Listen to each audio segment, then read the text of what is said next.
Right now, as you're watching this video, you're hurtling through space at over 1.3 million miles per hour, and yet you feel absolutely nothing. But here's what'll really mess with your head. Everything you've ever seen, touched, or experienced, every mountain, ocean, every person who's ever lived, all of it represents less than 5% of what actually exists in the universe. The other 95%? We can't see it, we can't touch it, and we barely understand it. Scientists call it dark matter and dark energy, but those names are just fancy ways of saying we have no idea. And that's just the beginning. What I'm about to show you will completely change how you see reality itself, because the universe isn't just stranger than you imagine, it's stranger than you can imagine. Before we dive in, there's something you need to understand about distance in space. Because when I tell you about the planet where it literally rains diamonds from the sky, or the stars moving so fast they're escaping our galaxy entirely, none of it will make sense unless you first grasp just how incomprehensibly vast this cosmic arena really is. Let's start with something that seems simple. Our nearest neighbor star system, Alpha Centauri. It's the closest star to us after the Sun.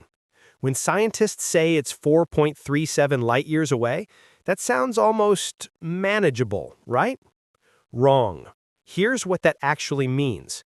If you got in your car right now and drove toward Alpha Centauri at highway speed, let's say 70 miles per hour, without ever stopping, it would take you 41 million years to get there. Not decades, not centuries, 41 million years. Our entire species, Homo sapiens, has only existed for about 300,000 years. You'd need to make that trip 137 times over throughout the entire history of modern humans to equal the journey. But wait, what about our fastest spacecraft? Surely that's better. The Parker Solar Probe, currently the fastest human-made object, reaches speeds of 430,000 miles per hour. Sounds impressive. At that speed, the trip to Alpha Centauri would only take 6,700 years. The pyramids of Giza are only 4,500 years old. We'd need to have launched that mission before the pyramids were built for it to be arriving now. And here's where it gets truly mind-bending. Alpha Centauri is our closest neighbor. There are hundreds of billions of stars in our galaxy alone, most of them vastly farther away. The Milky Way galaxy is about 100,000 light-years across, and there are an estimated 2 trillion galaxies in the observable universe. But I said observable universe for a reason. Stay with me here, because this is where things get seriously weird. The observable universe is only the part we can theoretically see, about 93 billion light-years in diameter. But that's not the whole universe. It might not even be close. The actual universe could be infinite. Or it could be finite, but so large that the observable portion is like comparing a grain of sand to all the beaches on Earth. We simply don't know, because there's a cosmic horizon beyond which light hasn't had time to reach us since the Big Bang happened 13.8 billion years ago. Speaking of our galaxy, let me tell you about our future, because the Milky Way is living on borrowed time. Right now, at this very moment, the Andromeda galaxy is racing toward us at 250,000 miles per hour. In cosmic terms, we're on a collision course, and there's no avoiding it. In approximately 4.5 billion years, Andromeda will crash into the Milky Way in one of the most spectacular events imaginable. But here's what's fascinating. Despite billions of stars in each galaxy colliding, the chances of any two individual stars actually hitting each other is almost zero. Space is so vast, so empty, that even during a galactic collision, the stars will mostly pass by each other like dancers in an impossibly large ballroom.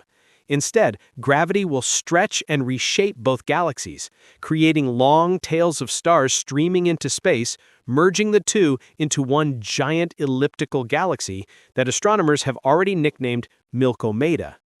If humans are still around, and that's a big if given what's about to happen to our sun, the night sky will absolutely be breathtaking.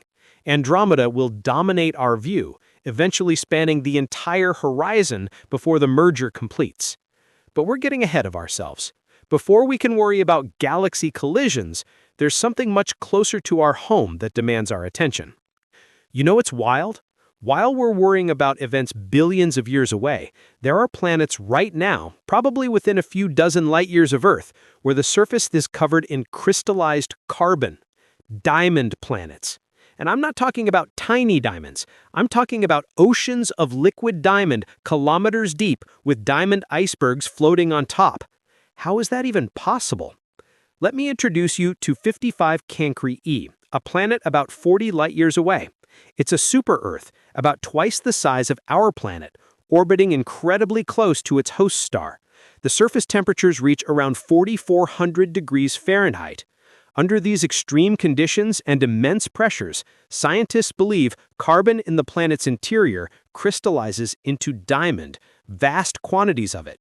We know this through spectroscopy, analyzing the light that passes through the planet's atmosphere as it transits in front of its star.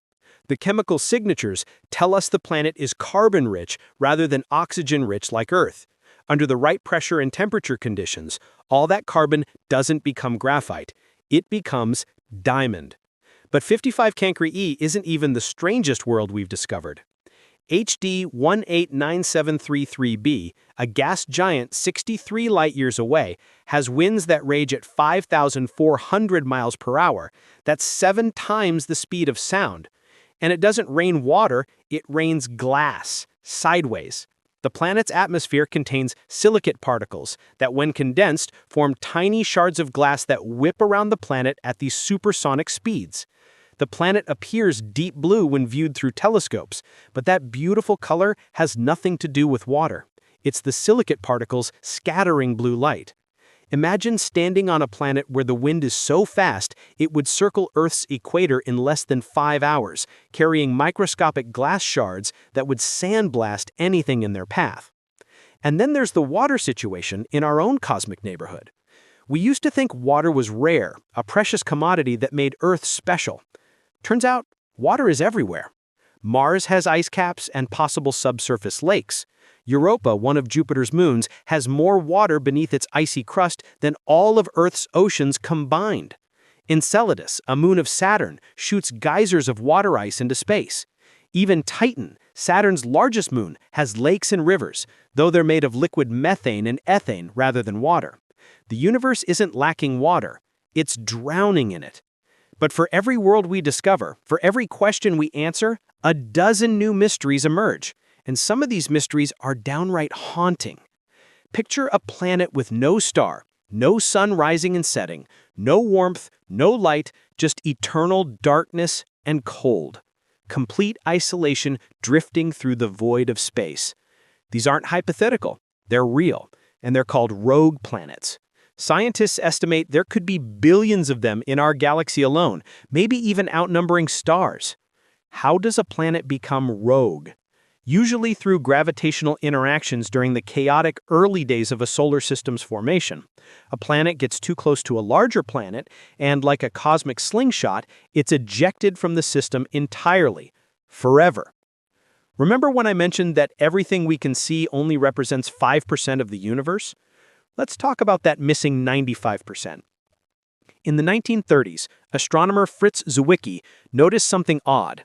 Galaxies and clusters were moving way too fast. Based on the visible matter he could observe, the galaxies should have flown apart long ago. But they didn't. Something invisible was holding them together with additional gravity. He called it dark matter. And almost a century later, we haven't directly detected it. We know it exists because of its gravitational effects. Galaxies rotate in ways that only make sense if there's far more matter than we can see. Light from distant galaxies bends around invisible mass. Computer simulations of cosmic evolution only match what we observe when we include dark matter. It's everywhere, potentially passing through your body right now, and we have no idea what it's made of. But that's only about 27% of the missing mass energy. The other 68%? That's dark energy, and it's even more bizarre. In 1998, astronomers studying distant supernova made a shocking discovery. The universe isn't just expanding. The expansion is accelerating. Something is pushing space itself apart, working against gravity, and that something is dark energy. We don't know what it is. We don't know where it comes from. We just know it's there, and it's the dominant force shaping the cosmos. Think about that. The two biggest components of our universe, dark matter and dark energy, are complete mysteries. It's like discovering that your house is 95% invisible rooms you never knew existed. But at least we understand the 5% we can see, right? Well, even that visible universe has some absolutely wild surprises, like stars that shouldn't exist according to the rules we thought we understood. In 2005, astronomers discovered a star moving at 1.5 million miles per hour, fast enough to escape the Milky Way's gravitational pull entirely. They named it SDSS 090745.0 plus 02450707, which is exactly as catchy as it sounds, so it's usually just called the outcast star. But it's not alone. We've since discovered dozens of these hypervelocity stars, cosmic speedsters racing away from our galaxy. How does a star get moving that fast? The leading theory involves supermassive black holes. If a binary star system gets too close to the black hole at the galaxy's center, one star gets captured while the other gets flung away at incredible speeds, like a gravitational slingshot cranked up to maximum. These stars will eventually leave the Milky Way entirely, doomed to wander the vast emptiness between galaxies forever. Talk about a lonely existence. But speaking of stellar endings, let's talk about supernovae, the death throes of massive stars. When a star at least 8 times the mass of our Sun runs out of fuel, its core collapses in a fraction of a second, then rebounds in an explosion so powerful it briefly outshines an entire galaxy. In that moment of destruction, the immense pressures and temperatures forge heavier elements: gold, platinum, uranium. Every atom of gold in your jewelry was created in a supernova explosion billions of years ago. And what's left behind after the explosion? Sometimes a neutron star. Matter so dense that a teaspoon of it would weigh 1 billion tons. A neutron star is essentially an atomic nucleus the size of a city. They spin rapidly, some completing hundreds of rotations per second, and emit beams of radiation from their magnetic poles. When those beams sweep past Earth, we detect them as pulses, which is why we call them pulsars. They're like cosmic lighthouses, but instead of warning ships away from rocks, they're marking the graves of dead stars. But what about our star? What about the Sun? Here's something most people don't realize. The Sun is slowly getting brighter, about 1% brighter every 100 million years. That might not sound like much, but in about 1 billion years, maybe less, Earth's oceans will boil away. The greenhouse effect will spiral out of control, and Earth will become a scorched, lifeless rock like Venus. Long before the Sun dies, Earth will already be dead. But the Sun itself has about 5 billion years left. Right now, it's fusing hydrogen into helium in its core. When the hydrogen runs out, the core will contract and heat up while the outer layers expand dramatically. The Sun will become a red giant, swelling to perhaps 250 times its current size. It'll swallow Mercury, probably Venus. Earth might technically survive, but it'll be a charred cinder orbiting inside the Sun's outer atmosphere. Eventually, the Sun will shed its outer layers into space, creating a planetary nebula, one of those beautiful cosmic clouds you see in telescope images. All that will remain of our star is its hot core, a white dwarf about the size of Earth, but with about half the Sun's mass. It'll slowly cool over trillions of years, eventually becoming a black dwarf, a cold, dark, stellar corpse. And this brings us to perhaps the most unsettling question of all. What's the ultimate fate of the universe itself? The universe is expanding, and that expansion is accelerating. Based on our current understanding, this acceleration will continue indefinitely. Galaxies outside our local group are moving away from us faster and faster. Eventually, billions of years from now, they'll cross the cosmic horizon and disappear from view. The night sky will progressively get emptier. Trillions of years in the future, star formation will slow and eventually stop as hydrogen gets used up. One by one, the stars will die. Galaxies will become graveyards of dead stars, black holes, and drifting planets. The universe will enter what cosmologists call the degenerate era, where black holes are the last massive objects, slowly evaporating through Hawking radiation over timeframes that make a trillion years look like a blink. Eventually, and we're talking 10 to the power of 100 years here, a number so large it's almost meaningless, even the black holes will evaporate. All that will remain is a thin soup of fundamental particles drifting through an ever-expanding void in a state of maximum entropy. The heat death of the universe.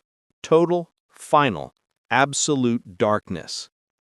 But here's the beautiful thing. None of that matters for you, or me, or humanity's immediate future. We have billions of years to explore, to discover, to understand. Every day, new telescopes peer deeper into space, revealing objects and phenomena we never imagined. We've gone from thinking Earth was the center of everything to understanding we're one small planet, orbiting an average star, in an ordinary galaxy, in a universe vastly larger and stranger than anyone could have predicted. You're not just living in the universe, you're made from the universe. The calcium in your bones, the iron in your blood, the oxygen you breathe, all of it was cooked in the cores of dying stars billions of years ago. You are quite literally stardust, contemplating stars. And that might be the most unbelievable did-you-know fact of all. The universe doesn't just surround you. The universe is you. And every breath you take, every thought you have, is part of the cosmos trying to understand itself. Now tell me that isn't worth exploring.